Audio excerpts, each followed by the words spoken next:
আসসালামু আলাইকুম। আজকে আসছি আমাদের সবজি টালে।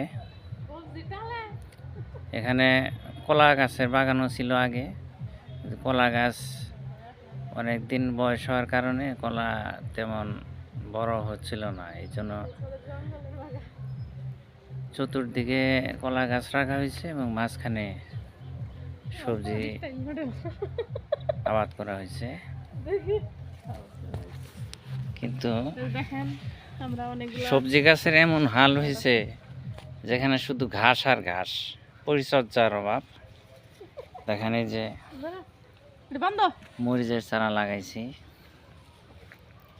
এই যে মরিচ ধরতেছে কিন্তু আগাছায় পরিপূর্ণ।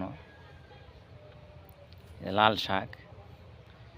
শাকের একই অবস্থা, পরিচর্যা নাই, ঘাস আর ঘাস। এই যে দেখেন কি পরিমাণ ঘাস হয়েছে। ডাটা প্রথম অবস্থায় খুব ভালো ছিল, এখন এই যে শক্ত হয়ে গেছে। এখন এগুলা তুলে ফালাই দিতে হবে। বেগুনের চারা লাগানো হয়েছিল, এখানে পর্যাপ্ত পরিমাণে ঘাস। তো বেগুন গাছে ফুল আসতেছে।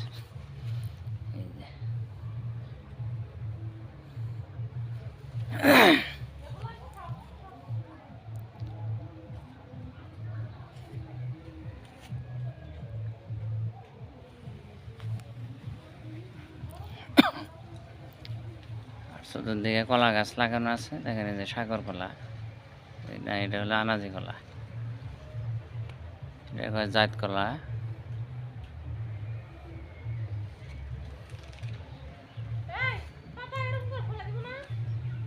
এখানে যে পূব পাশে কলা ডাল রয়েছে। আজকে আমরা কি কি উঠাইলাম সেটা আপনাদের দেখাইতেছি। একবারে টাটকা, এখানে কোনো সার দেওয়া হয় নাই। এখানে যে কলা পাড়ে নিলাম, আনাজি কলা, আর এই যে ধনেপাতা, পেঁয়াজ ভালোই বড় হয়েছে। আর একটু পরিচর্যা করলে আরো সুন্দর হইতো। এই যে কলা পাড়ে নিলাম, ডাটা নিছি, এই যে মূলা, এটা একবারে পিওর, এখানে কোনো সার নাই, টাটকা সবজি। এই যে মূলা গাছ লাগানো হয়েছে।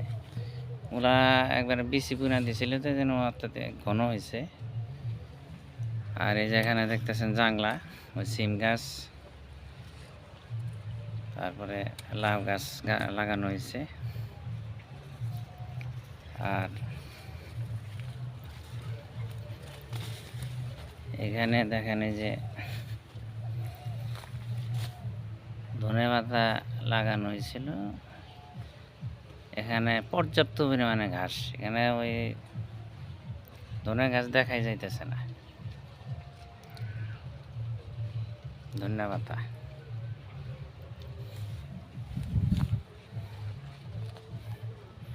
এই ছিল আজকের ভিডিও। সবাইকে আসসালামু আলাইকুম।